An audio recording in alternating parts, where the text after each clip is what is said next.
Have you ever known someone who went missing or was murdered? What happened? About 20 years ago, my neighbor was murdered. He had been having some work done on his house, and he got a little too friendly with the worker. At some point, he casually mentioned that he kept a lot of money in the house. A week later, the worker came back, broke into the house, and shot him. My mom works part-time as a nanny, and she's been taking care of a little boy since he was a newborn. One day, his mom came to pick him up after work, and she seemed off. She said she was hearing voices and receiving messages from angels sent by God.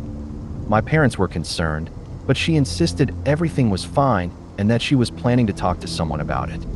The next day, she didn't drop the boy off as usual and wouldn't answer her phone. My dad, worried, decided to drive over to her place. When he got there, the entire neighborhood was taped off, and the cops wouldn't let anyone in. We later found out that she had tragically stabbed her baby and set her condo on fire in the middle of the night. The news was absolutely devastating for our community, and my family was heartbroken. There was a woman I knew from church and later university. We didn't interact much. She was a few years older, and our circles didn't overlap, but she was always the golden child. She sang in the choir, had stellar grades, and went on to medical school. Afterward, she moved to another state to start her psychiatric training, but a few months in, she mysteriously disappeared. Her absence spread like wildfire on social media, partly because she was so well-liked and respected. Then, strange things started surfacing. Her ex-husband came forward, revealing that she had always struggled with mental health issues, which contributed to their separation. A well-known gospel singer claimed she had been obsessively stalking him for years. She had been calling him constantly, making videos on social media referring to herself as his wife, writing him hundreds of letters, and even contacting his children. This led him to file a restraining order against her. Surveillance footage emerged showing her trying to check into a hotel several miles from her work, offering cash, and acting erratically when they refused. It was around 3 a.m., and she was wearing dark clothes and sunglasses, refusing to show any ID. The video showed her sneaking behind cars in the parking lot, as though trying to hide from something or someone. Her car was found about 100 miles away with a flat tire, but her wallet and ID were still inside. Tracking dogs followed her scent to an interstate, but they lost the trail there. After that, there was radio silence for several months. Eventually, a body was found in a nearby lake and identified through dental records. It was ruled an accidental drowning, but the details surrounding her disappearance and the strange events before it make the whole situation seem incredibly suspicious. Yes, both are true. A guy from my senior class in 1983, who lived just down the street from me, went missing the summer after we graduated. He had gone into a bar in downtown Detroit, and that was the last anyone ever saw of him. Fast forward about 16 years, and a forensic team finally identified a skull that had been found at the bottom of a canal.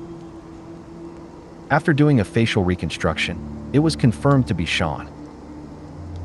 No one knows for sure what happened, except the people who were responsible. It seems like he ran into the wrong crowd, and they disposed of his body, hoping it would never be found.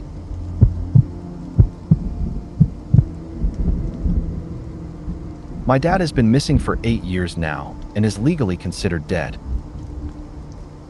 He struggled with drugs and homelessness, and one day, he just disappeared. Edit. Thank you all for the kind words. I was in my early 20s when this happened. My dad was the kind of man who'd go without food so my brother and I wouldn't know there wasn't enough to go around when we were kids. His mom had always been a grounding force in his life, but after she passed, his struggles with addiction spiraled out of control. I've come to terms with the fact that I may never have closure, and that's okay. I've seen firsthand how drugs and alcohol can devastate a person, and I know my situation could have been far worse. It's tough, but that's just life. One of my third grade students was found murdered, along with her grandmother, in their bathtub. It took 10 years, but they finally caught the guy. Turns out it was the creepy neighbor who lived in the apartment above them. The mother of the girl had turned him down when he asked her out on a date. When I was around 5 or 6, my mom, brother, and I lived in an apartment building. Upstairs, there was a family with 2 girls close to my age. After we'd settled in, my mom started babysitting them at least once a week. Over time, she started to feel uneasy about the parents. Something didn't feel right. One of the girls had special needs, and the way she clung to my mom for comfort always made us feel off. My mom suspected they were being neglected or abused, but without proof, she didn't know what to do. I think the parents had CPS called on them a few times, though.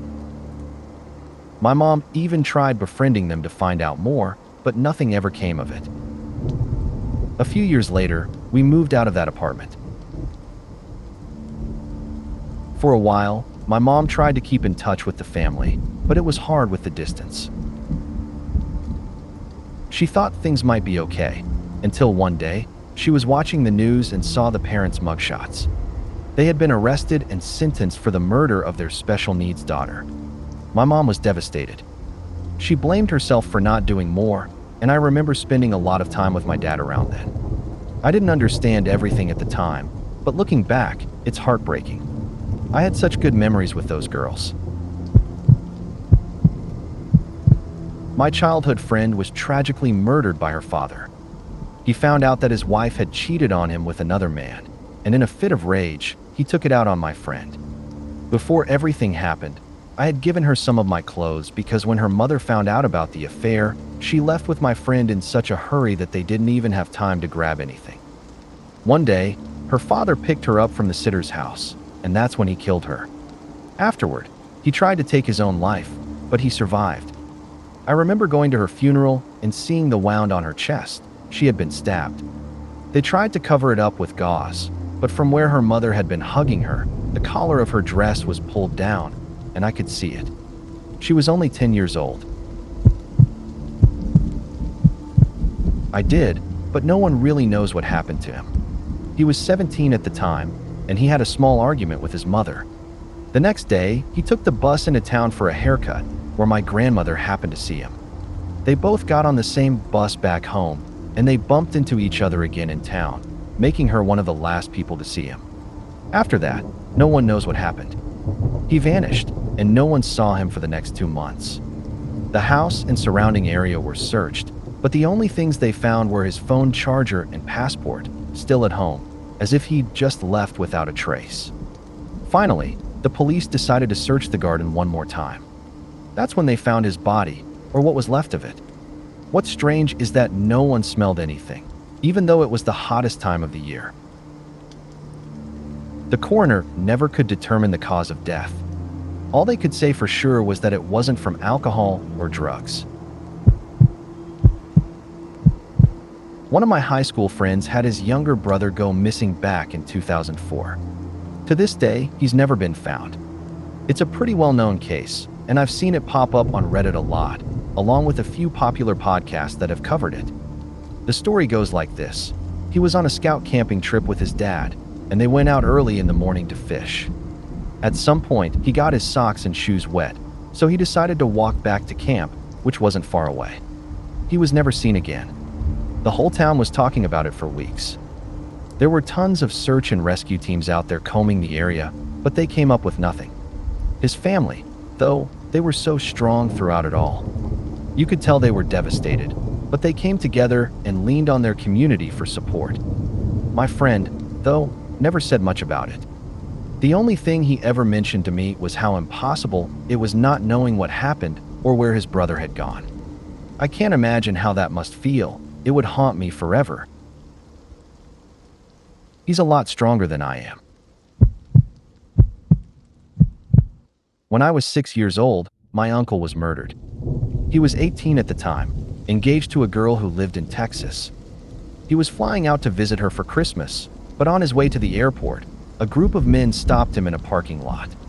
They shot him execution style, with a gun held under his chin. The reason they targeted him was that the leader of the group was the father of a girl who had developed feelings for my uncle. She claimed he got her pregnant and was planning to leave, so her father and his friends decided to kill him. For the record, her story was entirely fabricated. This happened on Christmas Day.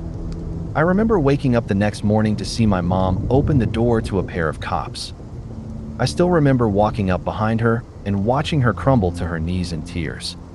The man who killed him is still in prison. He received a life sentence, and about 10 years ago, his parole request was denied. I was only 6 at the time, so I didn't know all the details, and after the case was over, they didn't discuss the specifics of what happened. But the memory of my uncle has stayed with us, even if the details weren't often talked about. Edit.To, I just looked up the case for the first time, and I realized some of the details I had were incomplete. Here's what I found out. After killing my uncle, the father of the girl flagged down a cop. But before doing so, he drove home to change clothes and went to a neighboring state to dispose of his bloody clothing. He told the officer that he was alone, claiming that my uncle had the gun and that the shooting was accidental, a result of a physical altercation.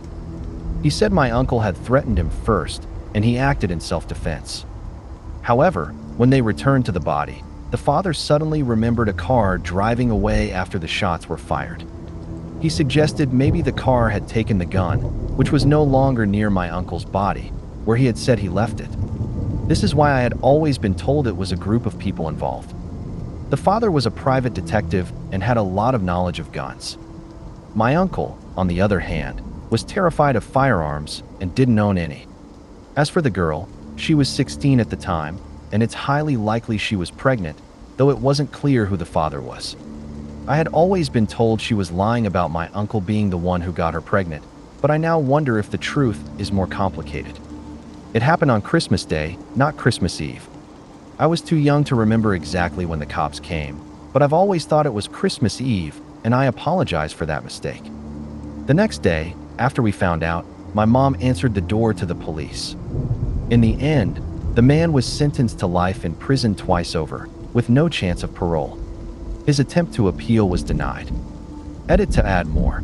Over the years, my family has always maintained that the girl was lying about my uncle, but now, after more than 20 years, I'm starting to wonder if that part of the story is true. It's possible that my family didn't want to acknowledge that my uncle may have been unfaithful to his fiancée. Apparently, he and the girl may have dated before the murder, something I was always told was completely false, that she was just a girl who had a crush on him. But now, I'm not sure where my family got that information from, or if it was true at all. Regardless of all that, I don't believe my uncle deserved to die. Side note, I'm 38 weeks pregnant, and revisiting this painful chapter of my family's history has been difficult. I wish I could ask someone I trust about the details, but I'm estranged from my mom, and my grandma, great-grandma, and aunt are all gone. The only family left who could help is my sister, who wasn't even born yet when all this happened, and my brother, who hadn't been born yet. Part of me regrets replying to this thread, but part of me is glad to have the additional information. A girl I knew in high school led a troubled life that eventually took a dark, cinematic turn. It started years ago when she appeared at the local golf course, battered and half-naked, claiming she had been abducted and assaulted by an acquaintance. The community was shaken until the police investigation revealed the truth. She had staged the entire ordeal to frame an innocent person. Because of that history, the town grew cynical toward her. Years later, as I followed the highlights of her chaotic life through my brother's texts, she actually went missing. Initially, no one took it seriously. People assumed it was just another one of her stunts. But as the months stretched into a year, the indifference turned into an uneasy realization. Nearly 2 years after she vanished, her body was discovered in a shallow grave in a remote, rural area. While our small town usually has a consensus on who the bad guys are, this case broke the mold. The usual suspects and local outcasts were all cleared by investigators. Now, the police are holding back specific details of the crime to trap the killer, leaving the case a complete mystery to the public. I have my own theory about what happened, but in the end, the truth remains buried with her.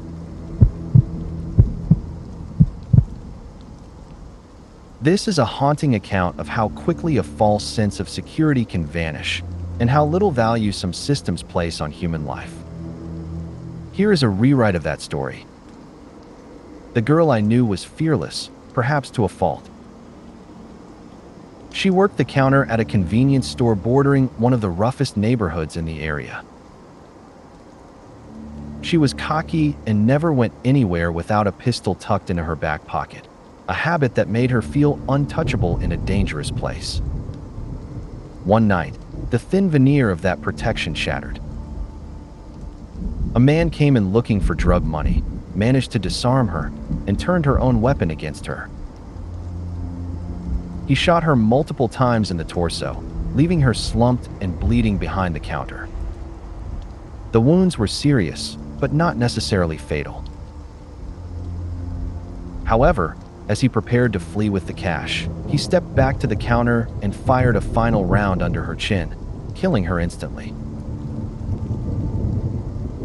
It was a senseless, cold-blooded execution. He already had the money, and she was already down. His luck ran out a few weeks later during a robbery at another nearby shop. He brought his own gun this time, held it to the cashier's head, and pulled the trigger, but the weapon jammed. Frustrated, he pistol-whipped the woman and fled. Because she survived, she was able to identify him, allowing police to finally link him to the murder of my friend. The most hollow part of the whole tragedy was the aftermath. The store where she died closed for exactly 1 week, just long enough to scrub the floor and walls. They reopened without adding a single camera, a panic button, or a safety partition. It was business as usual, a grim reminder that to the owners, she was just a line item that had been replaced. There was a girl in our grade who went missing, but she was already 18 and didn't have many friends. It felt like no one really noticed she was gone. One day, I asked my teacher about it, and she told me that the school wasn't responsible since she was an adult. When I pressed her about why it seemed like nobody cared, she just said she suspected that was the case. That answer really struck me, even though I didn't know the girl personally. I didn't know how to help, but the whole situation broke my heart. I never found out what happened to her, and to this day, I can't shake the feeling of how easily people can be overlooked when they're not in the spotlight. When I was a kid, my best friend's older brother just vanished one day. At the time, we didn't really care. He seemed like a jerk to us. But now, 16 years later, it still haunts me. No one ever found his body, and the prevailing theory around our neighborhood, which was known for gangs and crime, was that he got involved with one of them and just ran away from home. A friend of mine, let's call him Dan, disappeared one spring day in 1997. He left with just his dog and a duffel bag, telling the neighbors he'd be back in a few days. His parents didn't think much of it at first. His room was mostly untouched, with only a few t-shirts, a bong, and his spare eyeglasses missing. His car and keys were still there, so they figured he'd just gone off somewhere. But after a week with no word, his parents reported him missing. According to his mom, the police didn't take it seriously. They wrote it off as just another young adult looking to find himself, once they discovered he had bought camping gear and beer before disappearing. Turns out, the police were right. 4 years later, Dan showed up at his uncle's bar, strolling in with his dog, alive and well. Apparently, he'd gone to an outdoor festival, bumped into a guy from high school, and was offered a job doing lighting. He spent the next year traveling from show to show, eventually landing a steady gig at an arena in Texas. From there, he got involved in community theater, met a woman during auditions for a Tennessee Williams play, and ended up starting a family with a baby on the way. During my senior year of high school, a 12-year-old girl was killed for her bike. The teenagers who did it ended up putting her body in a recycling bin. The night before they found her, there was a prayer vigil. I stood next to the boys who had murdered her, and they were laughing, acting like nothing was wrong. Less than 24 hours later, they were arrested. It was a small town, so I knew her family. It's still one of the hardest things to think about.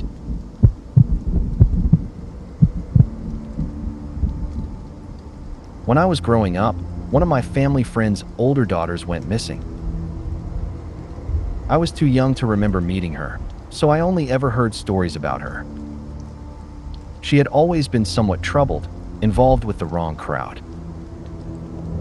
When she was 16, she simply disappeared.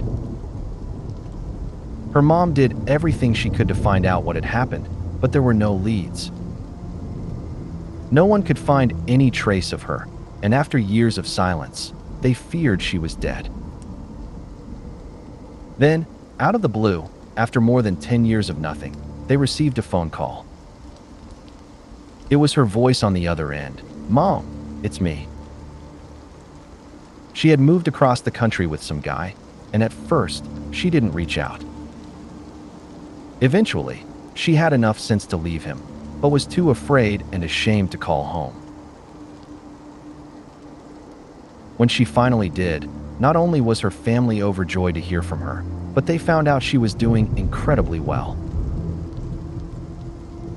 She'd turned her life around, gotten her GED, went to college, landed a good job, and had a loving husband and a young son. Since then, she's built a strong relationship with her younger siblings, who were toddlers when she left.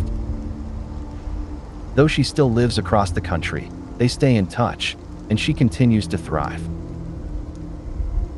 It's a beautiful thing to see how far she's come, and how their family has reconnected and grown stronger than ever.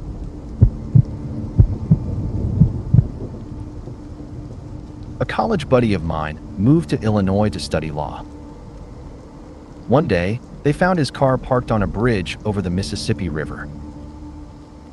The lights were on, the door was open, and the keys were still in the ignition. His apartment was untouched, except for his phone, which had been thrown in the trash. The strangest part came a day before his funeral mass. Another college friend received a package with all of Phil's cigars. The note said, "I hope you enjoy them." He'd been making plans to visit this friend for weeks, and everything seemed normal leading up to his disappearance. There were no warning signs, no suicide note, and his body was never found. No one knew what happened. Phil just vanished without a trace. She wasn't a drunk, a prostitute, or a drug addict. She just disappeared one day, and the police did nothing for 24 hours. They assumed she was either a runaway or just off somewhere hungover or high. 2 weeks later, her body was found in the Red River. She was indigenous, and that delay in the police's response was, sadly, tied to that. This was before MMIW, Missing and Murdered Indigenous Women, and before movements like Drag the Red. It hurts knowing it took more lives for people to start paying attention. But maybe, just maybe, if I were to go missing, someone might actually look for me. One of my best friends has been missing since the end of last year, from central Pennsylvania. It's so hard to accept that she's gone, especially when I don't even know what gone really means. I can't imagine her leaving without a word, abandoning her kids, family, and friends. And the thought of anything worse is too much to bear. I don't live in Pennsylvania, so it feels even worse, because there's nothing I can do from here. All I know for sure is that I miss her, and I love her. It.The. The story of the girl I went to high school with is one of the most disturbing examples of how cruelty can target the vulnerable. She lived with a learning disability that made her trusting, a trait her attacker calculatedly exploited. It began on MySpace, where he posed as a romantic interest to gain her confidence. He eventually lured her away from the safety of her group housing community, driving her out to a secluded, low-traffic mountain road. There, he blindfolded and assaulted her before cutting her throat and discarding her body over the side of the mountain. The details of the killer were just as harrowing as the crime itself. He was an active member of the military, and it later surfaced that his fellow soldiers were aware of his deteriorating mental state. He reportedly claimed to be a descendant of the Black Raptor race, sent by Satan to wage war against God, and he harbored a bizarre, delusional conviction that he would physically transform into a pterodactyl on his 21st birthday. It remains a chilling reminder of how obvious warning signs were ignored until it was far too late for her. My cousin's best friend went missing, and people searched for her all night. Her boyfriend was helping with the search, too. I don't remember all the details, but when they found her body, the police started suspecting him. Her family had always suspected him. They shared stories about how he would stare at her and say things like, "I was just imagining what it would be like to shoot you." In a small Midwest town of only 2,000 people, everyone thinks they know their neighbors until they don't. I spent years on a bowling league with an old man who seemed as steady and normal as anyone else, but one evening, something in him simply snapped. The catalyst was a bitter dispute over cash and the family business.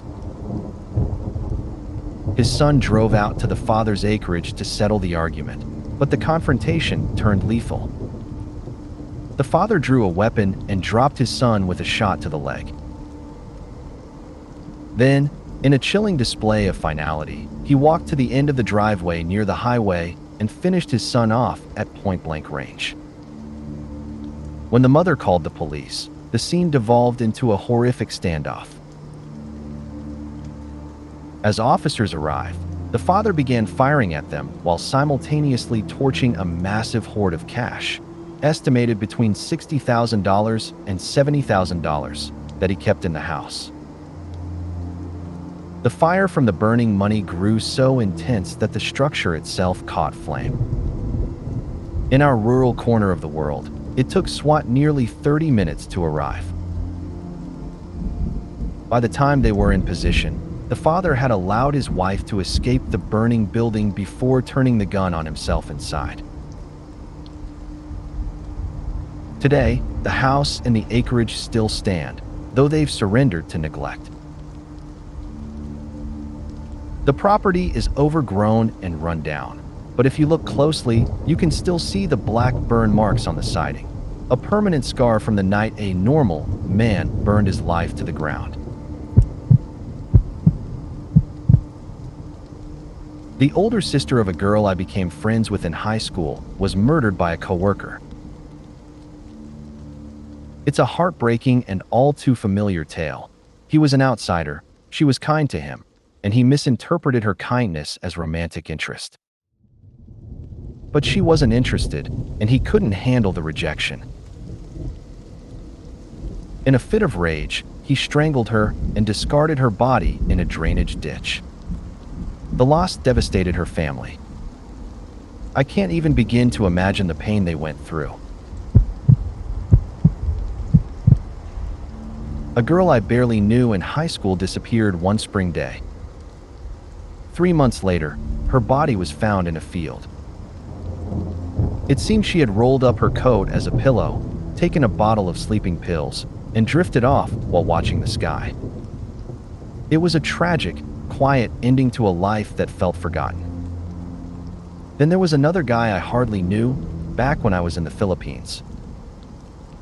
I don't even remember his name now, but I recall he worked as a tech at the Air Force radio station at Clark-A. I'd spoken to him a few times. One night, as he was walking back on a base, just 100 feet or so from the gate, a group of Filipinos surrounded him. He told them he had no money, but one of them replied, "We are not robbers, we are Reds, and you are the first to die." They shot him in the groin, then finished him off with a bullet to the back of the head before fleeing. He became the first victim of the Sparrow groups, the communist insurgents. That hit close to home and caught all of us by surprise.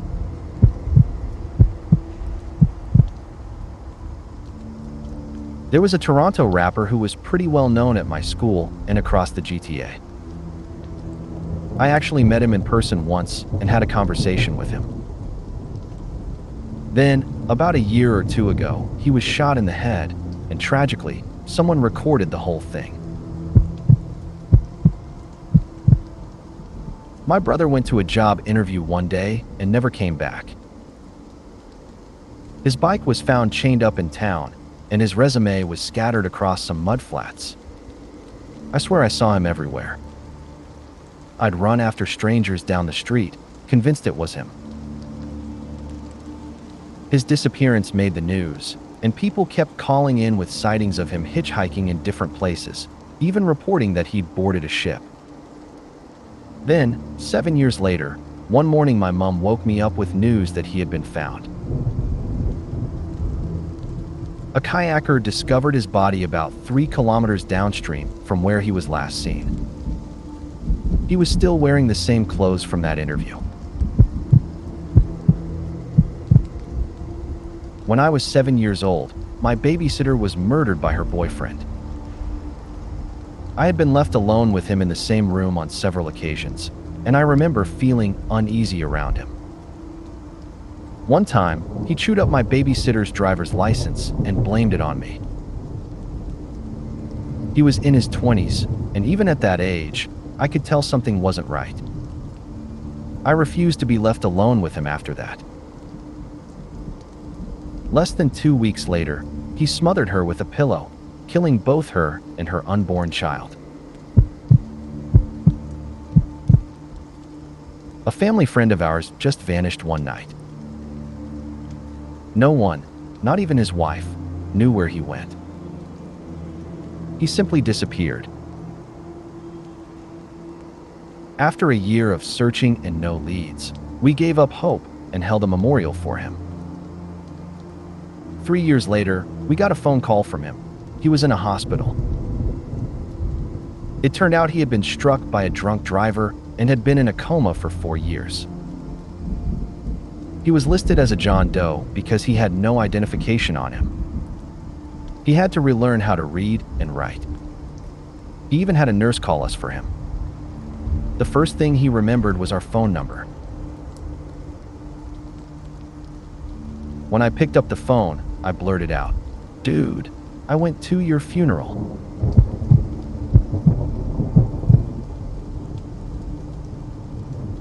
I lost a friend in a tragic mass shooting on a train in Long Island.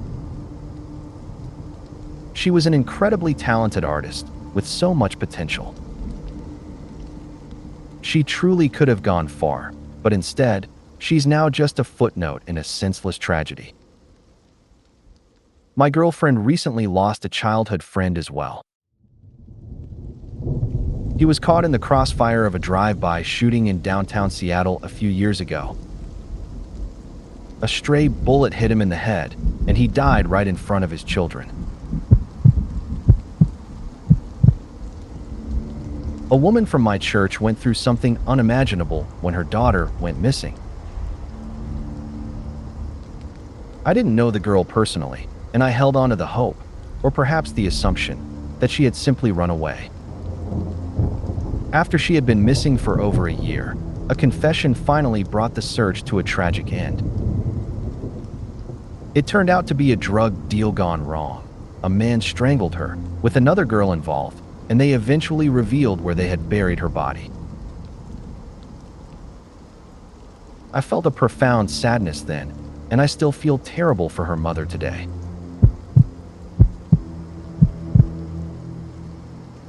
The case began when police responded to reports of a pickup truck driving recklessly, with the occupants shooting at windows and pedestrians with a pellet gun. When the two occupants were apprehended, it was discovered that the truck belonged to my uncle, who lived on a farm about 20 miles away. RCMP officers went to his farm to investigate, but my aunt informed them he was a mile away helping a woman at another one of his properties. When the police arrived at that location, they found both my uncle and the woman murdered.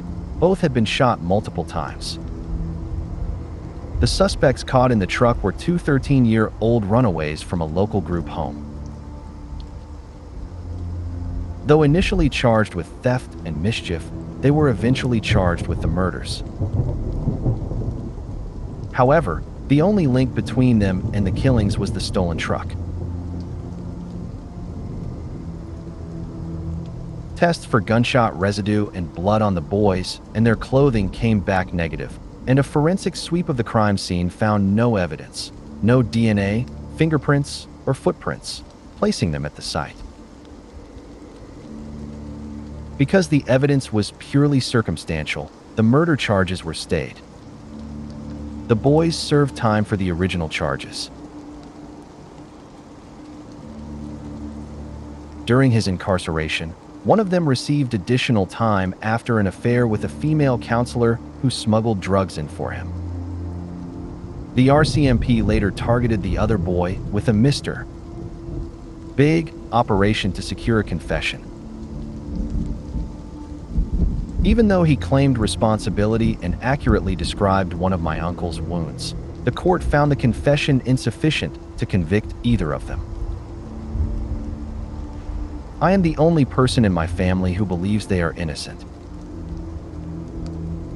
I find it hard to believe that two young teenagers could commit a double homicide, dispose of the weapon so effectively it was never found, and scrub themselves of all forensic traces without leaving a single piece of evidence behind. I believe the RCMP became so fixated on the kids that they stopped looking for the actual killer, and to this day, no one else has ever been charged. About 10 years ago, I was pregnant while attending community college. Another woman in one of my classes was pregnant too. She was expecting twins. It felt like such a special coincidence, and we quickly bonded over morning sickness, baby names, and all the excitement and anxiety that comes with preparing for motherhood. Having someone who understood exactly what I was going through made that time feel a little less overwhelming. Then one day, I walked into class and immediately sensed something was wrong. Our teacher looked pale and shaken. After everyone settled in, she told us that after our previous class, my friend had been murdered at the entrance of her own home. The news hit me like a wave. I had already been struggling with my mental health during that pregnancy, and this shattered whatever sense of safety I still had.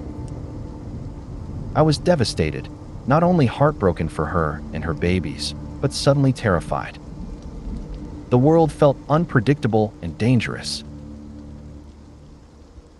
My grief quickly tangled with fear, and I found myself becoming deeply paranoid, constantly on edge and afraid that something terrible could happen at any moment. I once knew someone who ended up taking a life. He wasn't a close friend of mine, but he was good friends with my older brother, so I'd seen him around plenty of times. He always seemed normal, just another familiar face. One day, though, he got into an argument with a man over a parking space. The fight escalated quickly. In a burst of anger, he shoved the man into the path of an oncoming truck. There were dozens of witnesses. Around 50 people saw it happen. His father was extremely wealthy and owned a bank. With money and influence involved, things unfolded in a way that shocked many of us. He was convicted of manslaughter, but served only 3 years in prison. After that, life seemed to move on for him.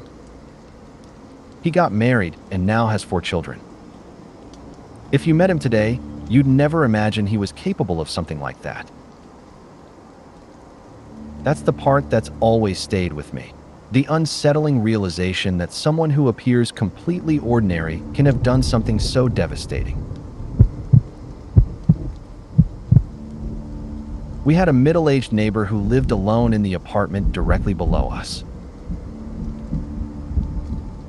In our building, everyone more or less knew each other, so we all recognized him. He mostly kept to himself, though. He always seemed anxious, like he was rushing somewhere, and after his wife left him, he became even more withdrawn. One day, our notoriously nosy first-floor neighbor started knocking on everyone's doors, asking if anyone had seen him. Apparently, he hadn't spotted him in over a week. We all brushed it off at first. The man valued his privacy, so it didn't seem that strange. But the neighbor wouldn't let it go. After a few more days with no sign of him, he contacted the police and even helped track down the man's ex-wife and son to get permission to enter the apartment. Eventually, the police came and forced the door open. That's when we learned the truth. Our neighbor had died alone in his living room and had been there for nearly 2 weeks, most likely from natural causes, maybe heart failure. I still think about how heartbreaking it was. If it hadn't been for that persistent, nosy neighbor, who knows how much longer it would have taken for anyone to realize. And the smell, that's something I'll never forget. We were told to stay inside, keep our windows shut, and avoid the area until the next day while they cleaned the apartment. It was a tragic reminder of how quietly someone can disappear, even when living so close to others. My ex's sister was killed by her husband during a domestic dispute. Their young son was home at the time and, as far as I know, heard everything from his bedroom. Afterward, his father drove him to his grandparents' house, dropped him off as if nothing was wrong, and left. He then went to work and later took his own life in one of the company trucks. What's always haunted me is that I remember when they bought handguns for home protection. I had mentioned that most gun violence is committed by someone the victim knows, often a partner or family member. They brushed it off and laughed. We weren't together anymore when it happened, but I had babysat their son many times. I can't stop thinking about what he endured that day and the weight he'll likely carry for the rest of his life. When I was in school, a 16-year-old from a neighboring high school was killed by people he considered his friends. His truck was later found burned, and his body was discovered not far away in the woods. From what everyone said, it started over a small amount of money related to weed. It made no sense to those of us who knew him. He was widely liked, kind, involved in the community, active in his church, from a stable home, and he had a girlfriend. No one expected something like this to happen to him. They hit him in the head, and he lost consciousness. He woke up while they were driving him out to the woods, crying and begging them to help him. Instead, they dragged him into the trees and shot him. There had always been some gang activity in the area, young kids getting pulled into things they shouldn't, but nothing this brutal had ever happened before. The entire community was shaken. The legal process dragged on because so many people were involved in different ways. The driver, those who were present during the initial assault but didn't go into the woods, the ones who stood by when he was shot, and others who burned his truck and helped conceal the body. Their ages ranged from mid-teens to early 20s, which complicated decisions about who should face murder charges, who should be charged as accomplices, and whether they should be tried as juveniles or adults. In the end, no one walked away without consequences. Still, even years later, the tragedy lingers in the community, a painful reminder of how quickly senseless choices can destroy so many lives.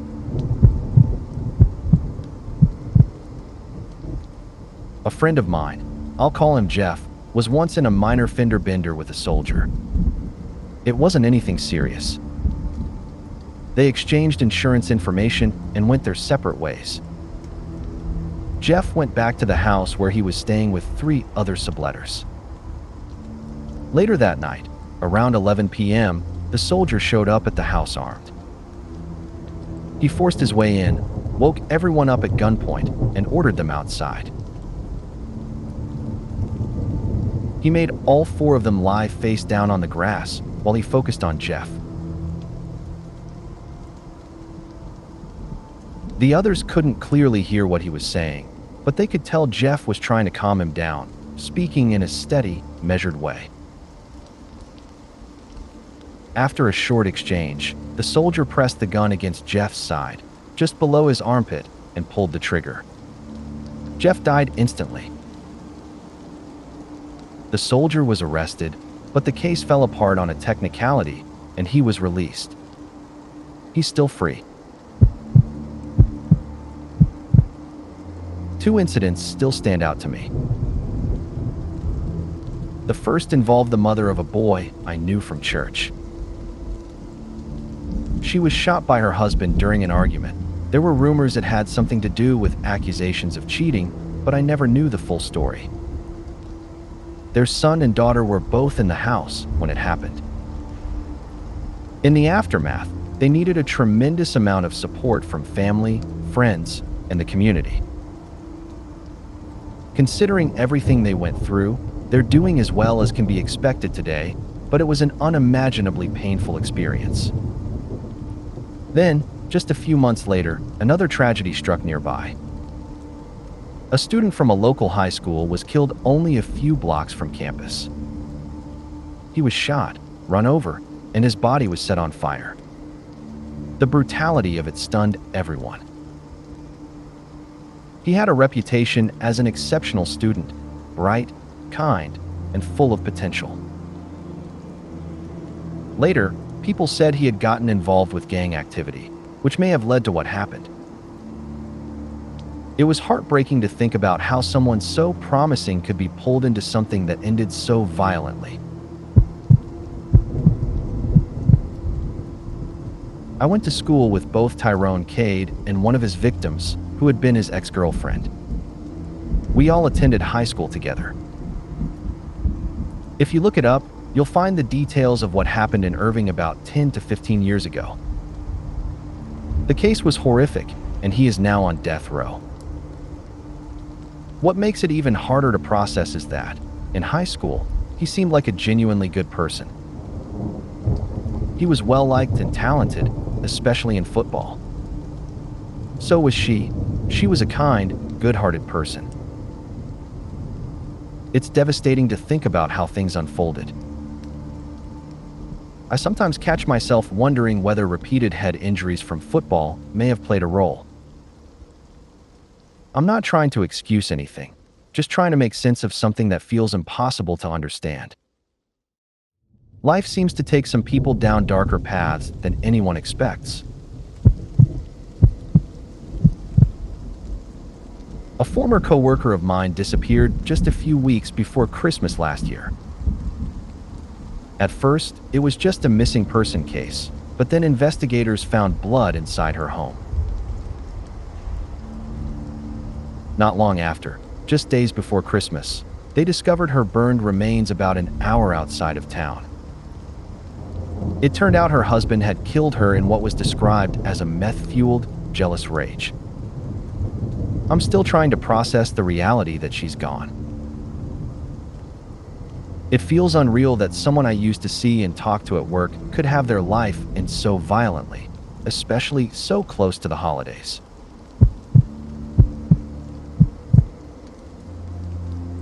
I don't remember every detail, but some things have never left me. My high school always seemed touched by tragedy. At least one student died each year. I was also living on a military base during 9/11, so stress and fear felt like a constant backdrop to those years. The story that stays with me most is about a girl named Amanda and her little brother. She was in my grade, and her brother was in my younger brother's class. They were about 9.5 years and 9 grades apart. During my junior and senior years, we lived in a relatively nice area, and between my house and the school was a small trailer park where Amanda's family lived. It wasn't far, so I walked to school sometimes. On days when I couldn't get a ride, I'd usually run into her. We weren't especially close, but we shared a few classes, and because our younger brothers spent all day together, we had that connection. One morning, we came to school and were told that Amanda had been killed by her father. Her mother had apparently wanted a divorce, and he couldn't accept it. He killed Amanda, her little brother, and their mother before taking his own life. I didn't even realize her brother had been killed until my own brother came home with a note from school. It was devastating, especially for him. He's always been quiet and kept his feelings to himself, but I know it hit him hard. What I remember most vividly about Amanda was her bright, fire engine red hair and how kind she was. She doted on her little brother the way I did mine, protective, caring, always looking out for him. I think about them often and wonder who they would be today. I'm now a stay-at-home mom with a house full of kids, and my little brother just landed an internship with the FBI. Amanda could have been here alongside me, raising her own family. Her brother might have grown up and followed a path like mine did. It's surreal to think about how differently life could have unfolded. The way it ended still feels impossible to understand, such a senseless loss of 3 lives. It's something that has stayed with me all these years. I can actually share a story about this because I knew both the victim and the murderer personally. When I was 18, I worked at a local grocery store. I was in the dairy section, but often talked to people in produce and grocery. A new guy started in produce, and he began dating a girl from grocery. They dated on and off for about 4 months. She had a young child, around 2 or 3, and he was from out of state, so he didn't have many friends and had jumped quickly into the relationship. Eventually, she broke things off. From what I knew, he had been controlling and verbally abusive. He didn't take the breakup well. A day or so later, on her day off, he came over to her apartment to talk and pick up some things. She felt uneasy and called her dad, saying she would check in once he left. She wasn't expecting him to stay long. Hours went by, and her dad hadn't heard from her. He tried calling multiple times with no answer, so he drove over to her apartment. Her car was still there, and the door was unlocked. When he went inside, the first place he checked was her bedroom, since her purse and phone were still there. That's when he found her, lying on the floor in a pool of blood. She had been stabbed multiple times in the chest, and her face had been severely mutilated. He immediately checked on his granddaughter, who was in her room watching cartoons that the attacker had put on before leaving. She apparently said something like, "Mom's got alkies on her face." The father called 911, and the man was later found on a Greyhound bus returning to his home state. He confessed to everything. He had brought several knives from the grocery store's produce section, intending to kill her. Because our state has the death penalty, he pleaded guilty to first-degree murder in a plea deal that removed the death sentence and allowed for a chance at parole. He was sentenced to 16 to life. It's been almost 11 years, and it still feels surreal. At work, he seemed like a normal, even nice guy, which makes it so much harder to process. She was kind, friendly, and devoted to her daughter, who is now a teenager and undoubtedly still misses her mother. I sometimes feel uneasy about the plea deal. Part of me wishes he would never have a chance at freedom. From what I heard from family and co-workers at the time, he continued stabbing her after she was already dead, mutilating her face, so her funeral had to be closed casket. The media never reported that part. It's a story that has stayed with me ever since. How someone who seems ordinary and even friendly can do something so horrific, and how a life so full of love and kindness can be taken in an instant. The first was back in 1987. He was an AIDS activist, out handing out flyers about protection on a bus. Some guys pulled him off the bus and beat him so badly that he didn't survive. It was senseless and brutal. The second friend's death was by police. He had been threatening suicide with a knife, and his roommate called for help. The cops showed up and ended up shooting him for his own protection, or so they said. I still don't understand how that makes any sense.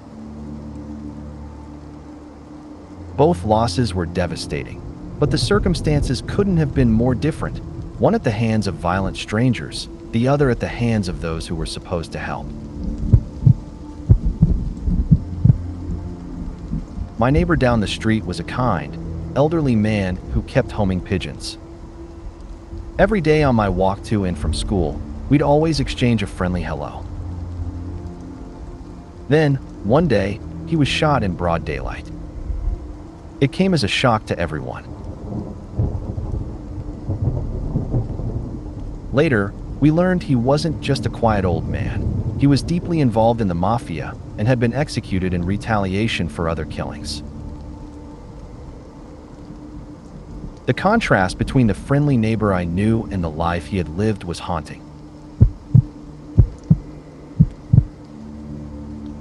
I knew a kid in high school who was just an amazing person, always smiling, genuinely kind, probably the nicest person in the whole school. One day, he got into a fight with another guy.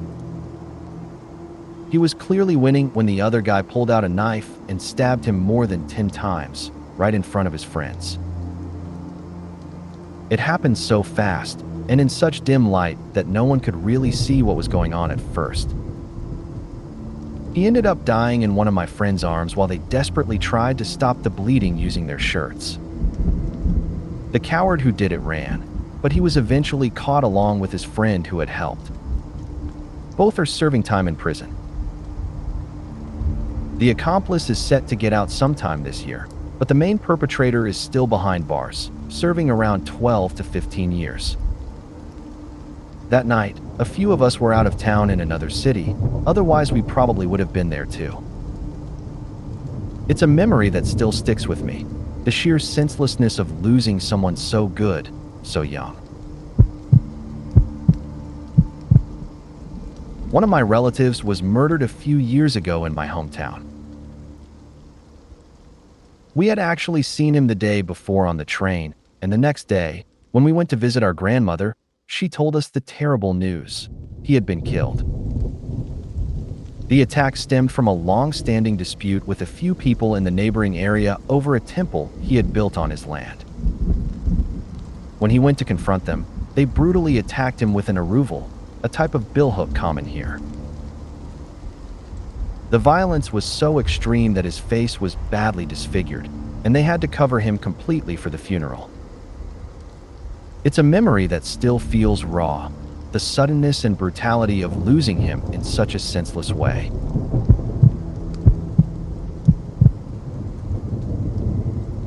My mother's childhood best friend had an oldest son who went to college and unfortunately fell in with the wrong crowd. One night, he overdosed, and instead of getting him help, the people he was with hid him in a closet and acted like nothing had happened. He went missing, and it wasn't until later that someone finally found his body. It was a tragic and horrifying situation, and it's something that still sticks with me.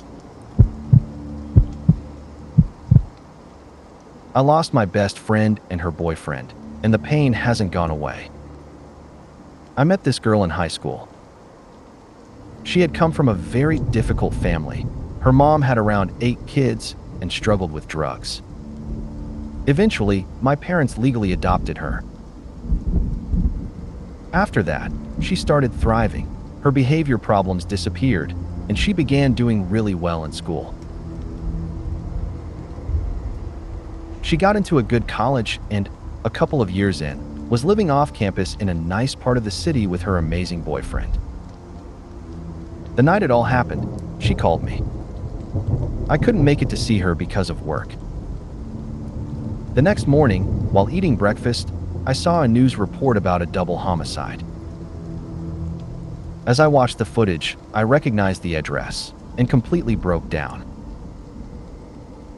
The police brought me in for questioning because of phone records, but I was eventually cleared. The story they pieced together was shocking. The killers weren't even after them. They had intended to target the neighbors next door who were selling cocaine. My best friend and her boyfriend were killed simply because the murderers went into the wrong house. To this day, no one has been charged, and the neighbor responsible for the drugs skipped town. It's a senseless tragedy, the loss of 2 beautiful, vibrant lives that had so much ahead of them. One of my cousins went missing for a while. She had been struggling heavily with drugs and homelessness. Her mom hadn't heard from her in several months, so she reached out to a few people she thought might be in contact with her daughter, but no one had seen her. She even checked with the police to see if she'd been arrested and called the coroner's office in the city where her daughter was last known to be. Still nothing. Finally, her stepfather went to that city himself and eventually tracked her down at a friend's workplace. When asked why she hadn't reached out in so long, she said she was tired of every conversation turning into an argument. I can understand that to some extent, but at the same time, it was so frustrating. I couldn't help but feel like I wanted to wring her neck. When I was pretty young, back in the early 90s, a friend of my brother's went missing during a night out. My brother was 17 and the friend was 19. This was in the UK, so both were of legal age to be in bars. They were at a bar when the friend got up to grab more drinks and never came back. At first, everyone thought he'd just slipped out without saying goodbye, but the next day his parents, and later the police, reached out to my brother.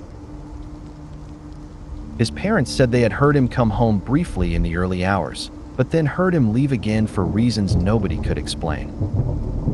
I remember the police coming to our house. My brother watched CCTV footage of his friend leaving the bar, going to an ATM around the corner, and then walking off in the opposite direction. After that, there was no sign of him. About 2 weeks later, my brother thought he saw him again during another night out. He was with a group of sketchy-looking people and appeared strung out. My brother shouted his name and tried to reach him, but the group hustled him away. The police thought it was probably a case of mistaken identity, but my brother was convinced it was him. Sometime later, body parts were discovered in a nearby canal. At the time, testing suggested they belonged to someone likely in their 50s, so it didn't seem connected. Fast forward to 2010. I was 22 and serving on a jury at the coroner's court. During a break, another juror was reading the local newspaper. He flipped it up, and on the front page was an old photo of my brother's missing friend. Advances in testing on bones, possibly carbon dating or similar methods, had allowed them to retest the remains from years earlier. They confirmed that the body parts did belong to my brother's friend. The way the remains were cut confirmed it was a murder. It was a relief for the family to finally know that he had died, but the exact circumstances of what happened that night remain a mystery.